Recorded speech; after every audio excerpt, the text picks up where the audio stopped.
Now, Sports Talk with Brodes. Here's Hunter Brody. What is going on, everyone? Welcome on into Sports Talk with Brodes. The 76ers get a win. They take care of business against the Brooklyn Nets, and that was their job tonight. Whether the Nets wanted to play Kevin Durant or not, it doesn't really matter. It doesn't impact how the Sixers have to go out there and compete. I actually give them credit because I think it's easy to get sucked into the message that the Nets are sending, which is this game doesn't matter. Now, ultimately, this game doesn't matter, but I like the fact that the Sixers stay true to their game plan. Here's why this doesn't relate to anything we will see in a 7-game playoff series. No James Harden, no Kevin Durant. That matters. Also, if you are up big, you are not going to put Joel Embiid on the bench, Tobias Harris on the bench, Ben Simmons on the bench, and allow an entire bench to go out there on the floor to close out a basketball game. So that's why I can't apply what I saw with the 22-point lead evaporating quickly to anything that we will see when the games matter most, because you will never see the decisions made by the coaches at all. And I've been getting yelled at over the last 3 or 4 years from the people who listen to the show and the people that disagree with me a little bit, which you're entitled to your own opinion. I'm not saying that you're not. But I always talk about how regular season basketball, it is what it is. But you can't put too much stress and too much focus on random Wednesday nights, random Monday nights, because it just doesn't compare to the intensity of a 7-game series against teams that have a ton of power and that have that going back and forth, throwing haymakers from adjustment standpoint and throwing different rotations at you and throwing different lineups at you. It's just a different beast. I make that assumption and I apply what I see in the rest of the league to help me formulate my opinion. What I mean by that is I don't just come out of nowhere and rip it out of my ass, all right? I don't just take that out of my ass and go, regular season means nothing. I watch around the league. I see how teams handle things. I watch the stars and when they decide to do load management and how hard they play and the difference in their performances in Game 4 of the Eastern Conference Finals compared to Wednesday night in April. So I'm just applying the data to my assessment.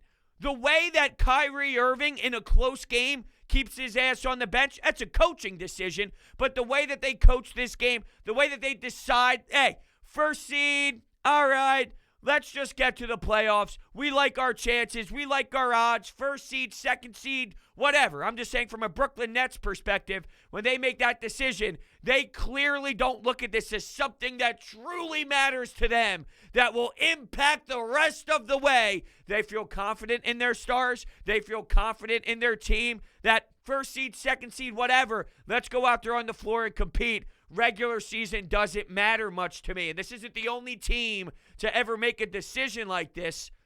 This is why. The example tonight is why I feel the way that I do, because teams all around the league decide, I'm taking tonight off. I'm not playing my best players. I don't need to play my best players. If the Nets won this game, it tells you nothing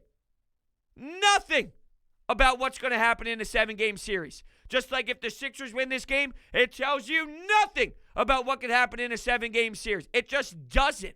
It just doesn't. So that's my approach to this one, and that's my takeaway. I saw things that I liked out of players, and I saw things that I did not like out of players, just like I would if they played the New Orleans Pelicans or the Boston Celtics or the Indiana Pacers, right? To me, it's just another regular season game, and it's so hard to come up with this big picture conversation because, well, you're going up against a team that doesn't have two of the most experienced, crazy scoring players in this league. And the fact that Wells Fargo center went with the KD sucks chant, really? You got to be better than that. As if this dude doesn't have the ability to drop 45 points on you at the Wells Fargo Center when they match up. I mean, come on. You don't think that Kevin Durant is going to remember all of those chants and remember what he heard when he was on the sideline watching Joel Embiid and Kyrie Irving go back and forth? That was essentially what it was for a little bit of time, the Kyrie Irving, Joel Embiid show. When Joel Embiid had his phenomenal moments once again, it wasn't a perfect game. It wasn't like the most efficient game ever. But I like the fact that the Nets tried to bait him into taking shots, and he was like, this isn't what I want. I'm not going to just live with this. I'm not going to settle. There were some reposts involved. He did take some threes and all to make a point and prove a point, but he would get back the bully ball and get offensive rebounds. He'd be able to score after that. They would sag off a bit early on. He was like, no, I'm going to where I want to go. I'm going to lock up where I want to lock up. I'm going to establish my offense where I demand to establish this offense. So I thought that the Nets were kind of giving him shots. Hey, Joel, we'll live with you from here. And there were moments where he did accept that. And there were moments where he would try to put it in their face and say, fine, I'll make you pay. But there were also times where he would establish the repost. And that's the little mental sides, which I say little, but in the grand scheme of things, it's actually monstrous in terms of his growth as a player, where he probably would continue that back in the day. Now it's no. Okay, no. We're not doing this. Let me grind. Let me go to work. Now, Joel Embiid finished with 39 and 13. He was 13 of 29. And that third quarter, he's making plays where he's attacking the paint. He's getting fouled as he's throwing the ball up sideways. It finds a way to bounce off the rim, goes in. He's on the floor. He's doing his hump that he loves to do. I guess that's a staple now for Joel Embiid, the constant humping on the ground. And you can just hear him and see him appreciating the crowd after he makes a beautiful play, listening to all the MVP chants. And to be honest with you, I think he still has a legitimate shot at that thing. Once he went down and had the injury, I figured he was pretty much a lost cause because of how much time he was going to miss. But for him and the amount of minutes that he's playing, it's not like my man is logging in 40 minutes a night and giving you these numbers. He's a dog, and he's doing it with short amount of time and not an aggressive amount of minutes. He's just on a tear again, and he's going right where he left off. He did not skip a beat. And I wonder if at the end of the season, when they do choose and they do vote, that they put that into context here, that my man missed time, and when he's coming back, he's still battling. You could see him constantly fixing the brace, and you can kind of see him a little overwhelmed with the knee and the brace and whatnot. So he is going through the discomfort, but the fact that he can constantly do this while having that discomfort is pretty insane as well. There were times where I saw him at the free throw line, bent over, huffing and puffing. You can see the sweat dripping down his face. And Tobias Harris, I thought, deserves a hell of some recognition for what he did early. The new mentality of Tobias that we've seen all season long was to get your mismatch and attack Tobias. And early on, he was constantly waiting for his matchup, applying that to his game, and let's go to work. Whether it was Joe Harris, whether it was Kyrie Irving, he saw an opportunity to get a guard on him that he thought he would be able to totally destroy. And oh, by the way, he was right with that assessment, and he was able to deliver as well. Tobias Harris was awesome. Joel's going to steal the headlines because of his personality, because of the way he plays, and, well, because of what he did out there too. But I just don't want Tobias Harris to slide under the radar too much because he was very efficient for his 26 points. It was an incredible watch out of him. Now, I talk about the growth of Joel Embiid. Well, when I watch Tobias do what he did this game, it's almost as if, all right, let's dial back to what we've seen in previous years under Tobias Harris. That confidence that he has now of good luck.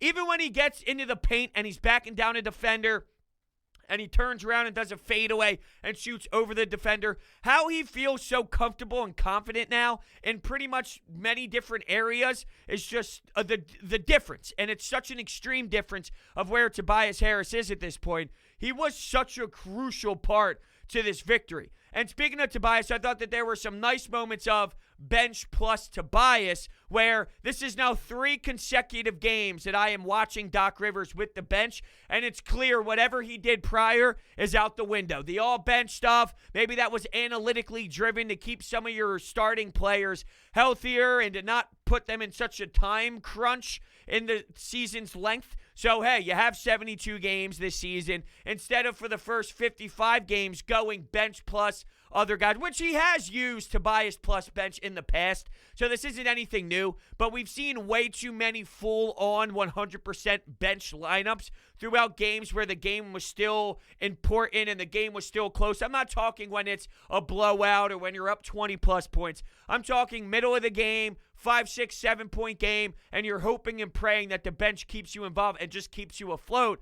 That was a joke, and he did it for a majority of the season. It's like, hey, we're doing that just to make sure that when we get to the back 18, 17, 16 games or so, we can then get our starters in there and we don't waste minutes played in regular season moments. Once again, regular season games not putting as much stress there, waiting for the backstretch of the season where it matters more. I only come up with my assessment on the regular season basketball games based off of what I see from a head coach like Doc Rivers, from teams and stars that have high caliber play in them. It's not that hard to comprehend. It's not that hard to see. So Tobias Harris, awesome. Let's get to Ben, all right? Oh, wait. No, I wanted to get to the Tobias. I wanted to talk about the Tobias plus bench thing. Yeah, unless I made my point. I forget when I went on that rant about why I feel the way that I do about regular season basketball. Did I get my point across that Tobias Harris plus bench was something that I thought was noticeable at times and I thought was effective? You're just seeing how Doc Rivers is implementing this. Hey, let's make sure we have stars. Let's make sure we stagger our players out there. Now, let's get to Ben Simmons. Because after the game was over, I got some tweets. I can't believe there's going to be people that are upset with Ben Simmons after this game. And I can't believe that there's going to be people who are not disappointed in what they saw out of Ben Simmons late in the game.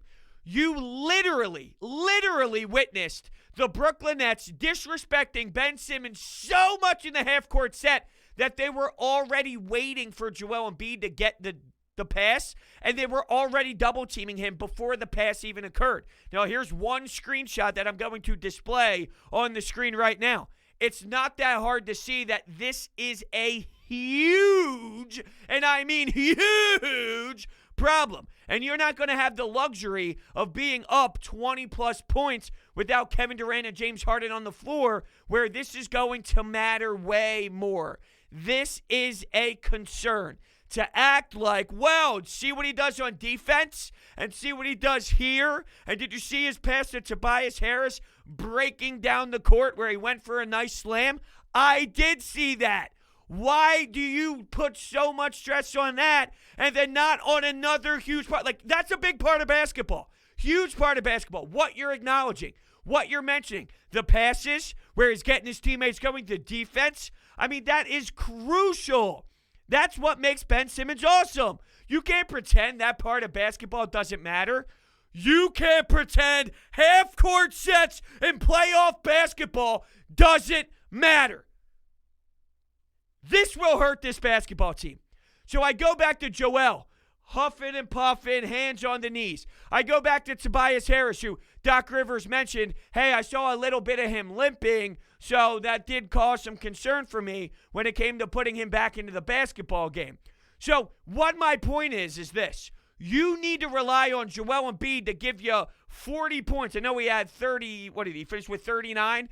You basically need that effort every single night, and Tobias Harris to be that efficient for you to be in the game. But when they have their players returning in the lineup, you might not even be in this position at all, where I don't know if I can truly rely in a 7-game series. Well, Embiid has been special. And you know what? Maybe shame on me for doubting him here. But to carry the team to this level of play every single night, coming back from the injury, losing out on conditioning time, having to be in the purest form of shape in the world, are you never going to have a hiccup out of Joel Embiid? I hope to God you don't. I hope to God. And to make it seem like he can't have one is the problem. We now have to demand that there's no slip up at all. We need you at a 40 to 45 point rate, or we're screwed because one man has so many problems. Did you see how poor the offense looked late? Now, some of that might be because they were checked out mentally because they figured this game's over. We're not clocking back in. So it is what it is. And now you're getting thrown back in with a handful of minutes. And, oh, yeah, we got to get back into that game mentality. I'm sure some of that is true. And I'm sure some of that is in play here, which won't be later on down the road.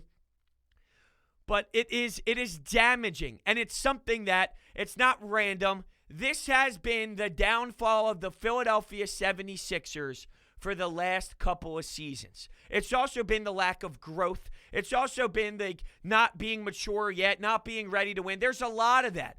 But after losing so many times, there needs to be a jump where we recognize something has changed. Maybe not from it doesn't work to it works within one playoff run, but something. I'm just asking for something.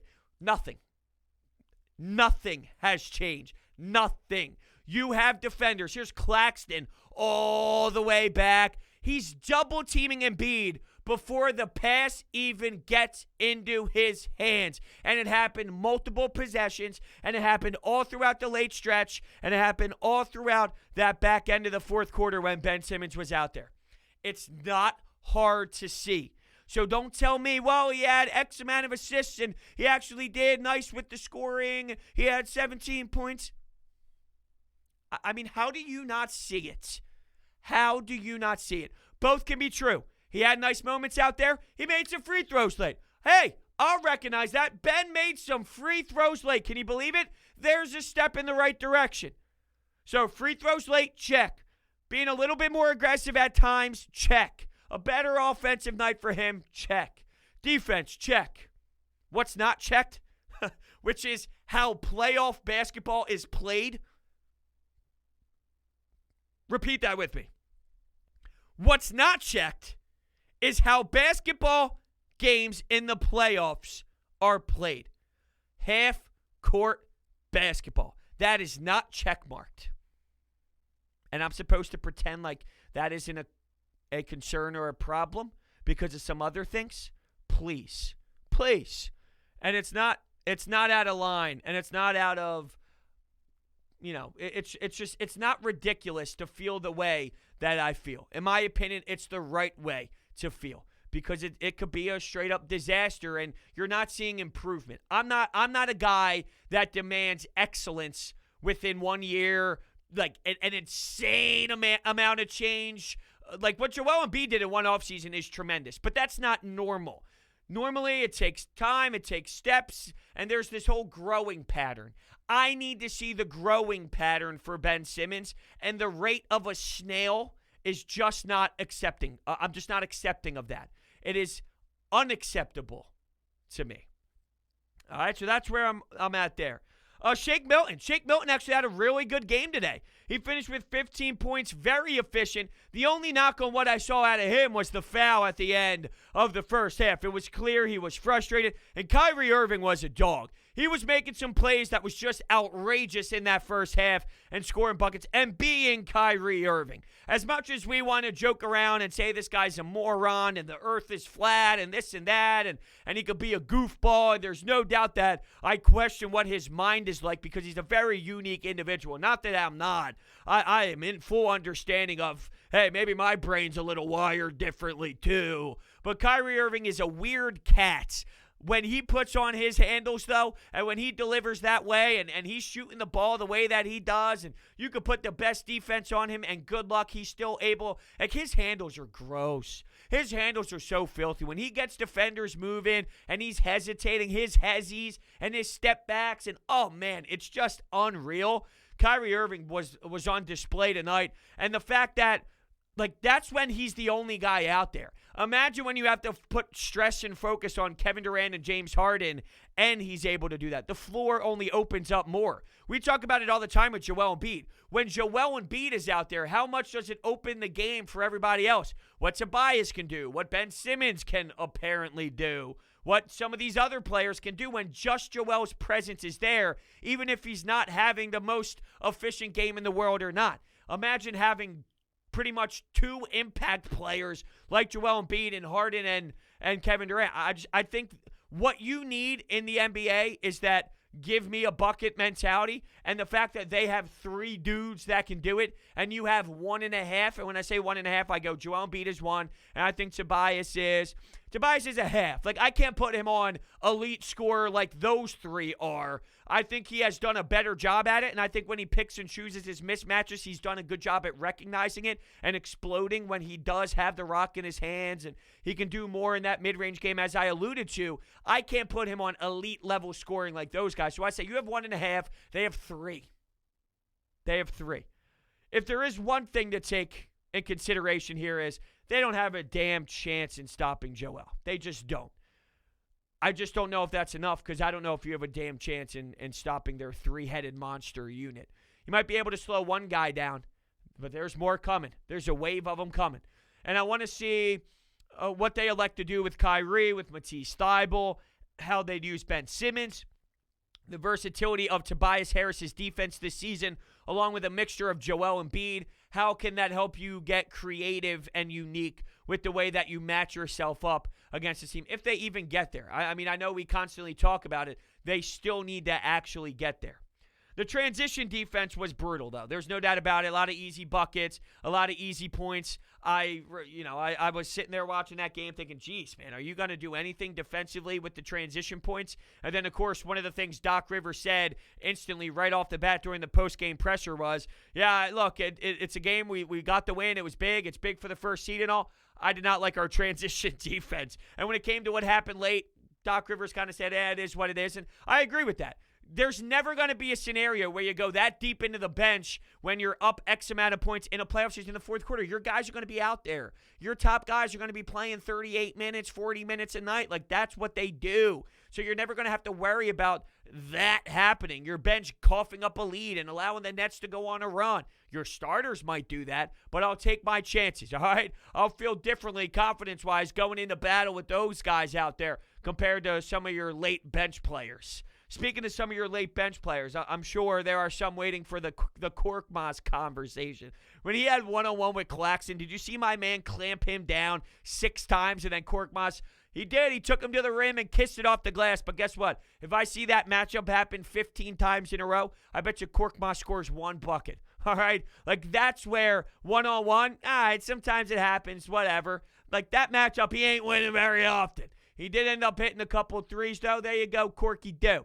What will it look like, though? And he was closing out the game. So, I mean, he was out there. Not that Danny Green and Seth Curry were anything special throughout the actual longevity of the game out there. But Cork did close out the game along with some others, and like Matisse Thybulle and all. But, yeah, I mean, it's a different beast out there in half-court sets. There's a big difference between running up and down the floor with Timothy Luwawu Cabarrot. Can't believe that guy's still in the NBA. In a regular season game and then clamps down and trying to really grind your way into one-on-one matchups and one-on-one possessions.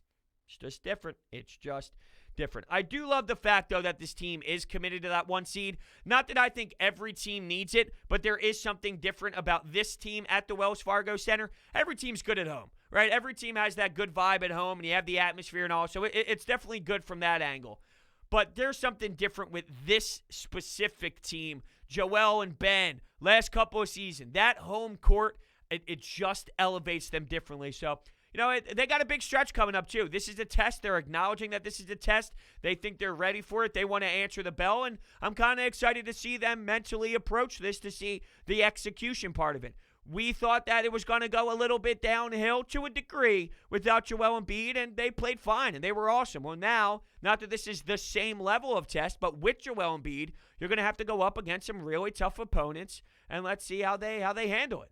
It's unfortunate, though, that we got sucked dry out of a matchup that was highly anticipated for quite some time. That was highlighted on the calendar for sure. And speaking of highlights, I highlight all my phenomenal bets because I win so damn much. Ain't that the truth? Maybe. Maybe not. My point is this, though. Basketball teams are entering the final month of the season as they gear up for the playoffs. While some teams are locks to make the playoffs, others are still fighting for their opportunity to chase the trophy this summer. DraftKings Sportsbook, America's top-rated sportsbook app, is putting you in the center of the action with a chance to turn $1 into $100 in free bets. Turning $1 into $100 is simple. Pick any basketball team to win their next game. And if during the game the team of your choosing hits a three, you bring home $100 in free bets. Download the top-rated DraftKings Sportsbook app now and use promo code Brodes when you sign up to turn $1 into $100 in free bets. If the basketball team of your choosing hits a three, that's code Brodes to turn $1 into $100 in free bets. For a limited time, only at DraftKings Sportsbook. Must be 21 or older. Pennsylvania only. New customers only. Restrictions apply. In partnership with Meadows Racetrack and Casino. See DraftKings.com/sportsbook for details. Gambling problem? Call 1-800-GAMBLER. All right, you know what time it is. Let's hop on over to the Anytime Hotline. Yo, Brodes, great win. Don't care what anybody says. I already know people are going to lose their minds over that quote-unquote comeback by the Nets. Frankly, it's meaningless.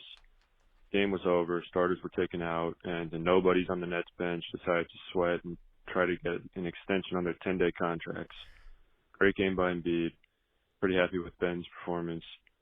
Tobias was great. Shake was really good, too. No problem with this game. I agree with you. I think that's a logical way to approach it. You don't put too much emphasis on what happened late. Look at it as your guys played well. I don't think Ben played a horrendous game. I pointed out what I thought he did well. But if I'm going to look at what has been a disaster for this team and how, if you don't have the eye for that and you're just watching the game to say, oh, well, they passed it to Joel, it matters. It matters. So, all around, it was a good win, and Ben showed some aggressive moments, and he did do some nice things. But if we want to talk about, is this team going to win? Is this team not going to win? Why won't this team win? What's holding this team back? You can talk about all the greatness of Ben. He's holding this team back, though. He's holding this team back. He's holding this team back. And it's damaging. It's damaging. But, I think it's very recognizable that that's the case there. But in terms of this game specifically, it was a solid victory. And I just feel for a team that head into this one, I'm talking about, all right, so you're on the Sixers roster. You're on the Sixers bench. You're in the Sixers locker room. And you see what the Nets are doing. You know they played the night before with Minnesota. It got rescheduled. That they played an afternoon game or something against the Timberwolves. Knowing they were probably going to sit Kevin Durant. Knowing that James Harden was out, it's kind of easy to go with the mentality of, let's just chalk it up to they're not out there fully. We can just take it easy. We don't have to go full throttle. But they still did. And they still acted as if that game mattered just as much as if they were playing with their full roster. So there is something to be said about the mental preparation heading into the game. And they didn't allow the decisions of the other team to really play a role and to make them play faulty. They had their goal. They accomplished their goal. And they're set on this first seed thing. I think they're really bought in as a locker room with Doc Rivers. This is big for us. Let's set this goal and let's make sure we achieve this goal. It's like whatever they do, they do. We can't control that. We're not worried about that. We're not going to make that really affect the way that we handle business. Let's go out there and play our version of 76ers basketball. If we do that, most likely we are going to win because we have the better skilled players on this given night. And that's what happened. I mean, I love watching Joel Embiid. The way that Joel Embiid is playing this year, it brings the excitement out to just a whole different degree. Watching Joel explode in spurts where he's giving you the footwork and he's giving you the post-up game and he's banging down low, all of it, and he shows that versatility. There's really nothing like it. There's really, truly nothing like it in terms of dominance. I heard the other day people talking about Allen Iverson's dominance, and I know when you're in the moment, it's a lot easier to say what's happening now because Allen Iverson was so far away, and Allen Iverson had an impact on the game with culture, on so much outside of basketball that makes Allen Iverson Allen Iverson. But in terms of the most dominant we've ever seen, AI was insane. So I don't want to make it seem like I'm being biased based off of what I am seeing right now. But, I mean, it is definitely a debate that what you're seeing on the basketball floor, this is arguably the best we've seen in a 76ers uniform when it comes to the big man, Joel. Yo, what's going on, Brodes? I came across your channel a little less than a year ago, sometime before the restart with the bubble, and I really love what you do, man, first and foremost. All the Sixers coverage, it's fantastic. I look forward to watching it every night after every game. So, let's get into some Sixers. Not too happy about this game, personally. the Nets, I was shocked to see them come back towards the end of the game. Embiid still had a fantastic night. Not his most efficient night. A lot of his mid-range jumpers that he usually gets to fall, wide-open jumpers, weren't falling. And, you know, it happens. You're not going to be on every night. But still, playing like an MVP. It was great to see the Wells Fargo Center getting all hype. I agree. There is nothing better than hearing the fans, seeing the fans, when they do take shots at the crowd and there's a couple guys with their masks on, drinking beers, or pulling it down, giving a couple chugs, screaming, going nuts. That element is phenomenal. Yeah, I thought that, like, they wanted him to settle and he would take some shot. Like, it wasn't the most efficient night. You're right. And then it was like, let me reestablish. Like, you want me to do this? I settle for it, and it's not. All right, let's go. Let's go. I'm not doing this. I'm not going to get convinced that this is the way I need to attack as a player tonight. I tried it. It's not what it is. It's not me tonight. I saw this happen against Steven Adams. That's why I talk about, okay, the mental side with Joel. He went up against Steven Adams. When he sees something that bothers him, adversity hits, he definitely receives the information and then applies it later on. I think what you saw tonight was an example of Joel Embiid seeing a matchup happen, the way it worked out against Steven Adams. He wasn't happy with it. It disappointed him. He was upset. He would not allow that to happen again. So when it all went down and it was a slow night for Joel, I wasn't worried about him. Nothing concerned me for him. I knew he was going to be Joel Embiid just a game later, 2 games later, 3 games later, 4 games later, a nonstop domino effect of him being the Joel Embiid that we saw prior. I was never worried whatsoever that Joel Embiid would get back to a version, and I was never worried that he wouldn't learn from that. He's a player who learns. He's a player who's maturing. The signs of maturing's all around. You don't just mature out of nowhere. What you do is you see what's happened to you in your past experiences, and that helps you mature. Joel has shown millions of examples of that. So I was never worried about it, and I think you saw that tonight. This was a prime example of what happened in other games. Okay, this will not be the same. I will make sure of it. I will go in another direction. I will adjust. I will change the way I'm thinking. I will attack in different areas, right?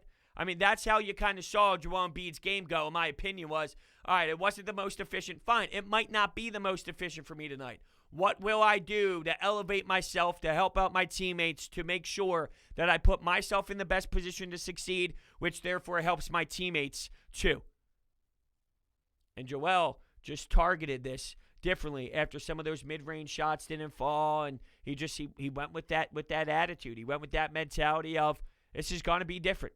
Thank you, by the way, so much for the kind words in the beginning of that phone call. I really, really, really do appreciate all the support, and I can't even put into words the type of support I have been given from all of you throughout all of this, throughout Sports Talk with Brodes. So thank you so much for those kind words. Thank you. That Sixers game was way too close for comfort. Now, I'm not going to overreact because they did dominate them for about 3.5 quarters until the very back of the bench guys came in. And because they're already pretty much playing their back of the bench guys, it just ended up being the Nets' regular players. And so they beat ours, which, it's not great. You don't want it to happen. But don't overreact to it. It's one game, and it's kind of like just the bottom end guys. Embiid, look, he's going to dominate this team. It's going to be scary. The question is whether we can just get stops against them.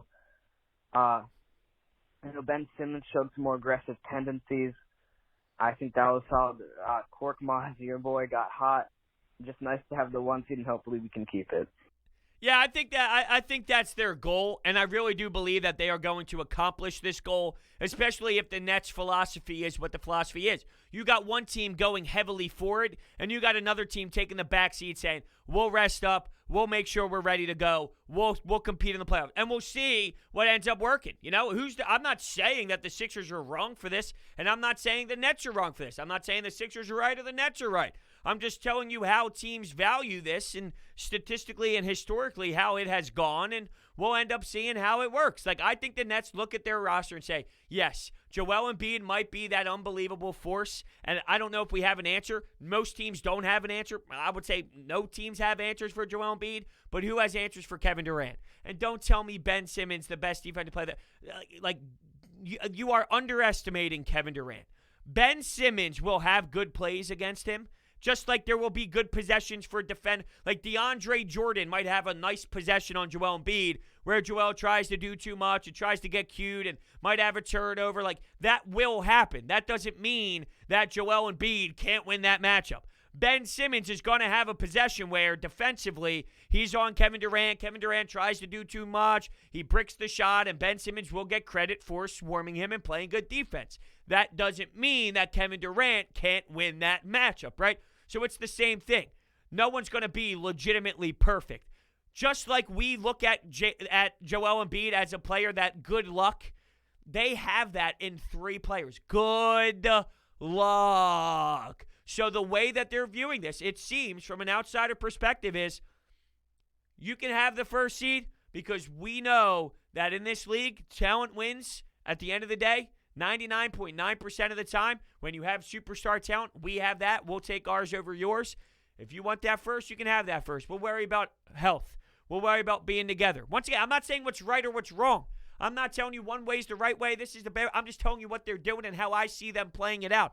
I'm fascinated to see how it does end up ending. I am fascinated to see the results. So then we can have that debate. We can have that discussion. Is it worth it to go all out to get your 1 seed? Is it worth it to put your body at stake? Like, is it? I don't know. I don't know. I'm looking for the answers just like anybody else is. All right, let's go to another one here. Hey, Brodes. I'm not coming in with any reactions because I'm very much looking forward to what you have to say after this game. Just glad we got the win. Hope Joel's knee is okay. That's all I'm going to say. I'm actually really looking forward to seeing what you had to say about this, about like matchups and things like that, because heart rate was going 1,000 beats a minute. Glad we got the win. Hope you're doing well. Wow, you went heartbeat was going, huh? I'll be honest, I didn't have that feeling. I didn't have that anxiousness. Now, if it was, it did feel intense. I'm not going to act as if, I will say, for a team that was not fully prepared and for a team that was not all in emotionally like the Nets were, I still thought that there was some buzz involved in the game. It didn't feel like a random Charlotte Hornets game or a random New York Knicks game or a random Pacers game where all their players aren't playing and you're just going up against a depleted bench team. Like, it didn't feel that way. There was some energy surrounding it just because you knew it was that uniform on the other side. So I will say it wasn't like a traditional boring game of no players on the other side. But by no means was I going anxious level. That's definitely not where my gut was going with that. Even towards the end, I will say I'm pleasantly surprised with the reaction of this. Most of the time, it's way too heavily overreacted of, I can't believe it. They're going to be a mess. How can they do this? This is a disaster. You can't even keep them at 22 points. Oh, if you get up 20 plus and you let them slide back into it, you're a disgrace. Like, that's the reaction I was somewhat anticipating hearing because that's how Sixers Twitter is. That's how Sixers fans are for the most part. But I'm proud. I'm proud to sit here today reacting to this game saying, thank you. Like, I'm going to thank you. Thank you. Because I didn't hear any irrationalness. Like, I get it. Like, there was one call that said, I'm not happy with it. Like, that's fine. I can see that side of it. But there was never to an extreme version of, oh, no, I can't believe, like, oh, now changing your expectations. My thing is, we've seen enough basketball. We've seen this team enough. You should already have your idea of this team. Nothing's going to change. Their identity is their identity. This is who they are. So no win or loss should ever change your opinion on what this team is. The only thing that can change that is if somebody gets hurt. That's it. And speaking of, which is a terrible conversation to have, but there is the limping going on with Tobias Harris, and there is the knee problem with Joel Embiid. Are we going to see Joel Embiid full engaged over this stretch here? I don't know. I mean, I would think that possibly you actually see him not play. Like, I do think that that's on the table. I think getting him a rest day, and it's going to be hard to choose when exactly that is. So just real quickly to go over this stretch. just to look at who they play. It's Clippers Friday, Warriors Monday, Suns Wednesday, Bucks. So that's your next stretch. The Suns are good. The Warriors have Steph Curry. I mean, maybe the Warriors, if you want to try and slip it in there. Not that they're, the Warriors right now are 26-28. That's probably your best bet. That's probably your best bet to try and slip it in if you are going to try and get Joel Embiid some rest throughout. But maybe it's just next game against the Clippers just based off of how he was reaching for it and all that. Or maybe you try and get Tobias one game and then try and get Joel Embiid one game. Because just like I alluded to, your team is your team at this point. Nothing's going to change from this and that. But they are dedicated to the 1 seed. But you have to kind of find that balance. And since I'm on the Twitter world right now, I'm pretty sure I saw a quote from Tobias Harris. So I want to see if I can get that quote. Tobias Harris, was it Paul Hudrick who covers the Sixers for 97.3 ESPN? Let's see. It might have been Paul Hudrick, and if it's not, I'm not going to do too much digging around for it, but some Joel Embiid quotes. When you play in Philly, they're going to push you. Said he really doesn't want to get booed, but at the end of the day, it's all love. Did Joel Embiid get booed? Did I miss that? Tobias Harris said he's been a little aching in his knee. That hampered him in the fourth. Said it's day to day. Tobias Harris says the Sixers have a tough schedule coming up, but feels the team needs the challenge. All right, I guess I can't find it specifically, but I thought it was along the lines of it. Maybe it was another beat reporter that I'm thinking of who tweeted it out. I'm just not going to take the time to dive too heavily into it, but I thought it was along the lines of, like finding that balance of health and this important stretch coming up. But don't quote me. Maybe I misread something. Maybe I missaw something. I thought I saw something like that. Maybe I was wrong. Maybe it was just the fact it was talking about the stretch coming up. Maybe it was just that. So, there's that. So, thank you guys so much for listening, and I will see you next time.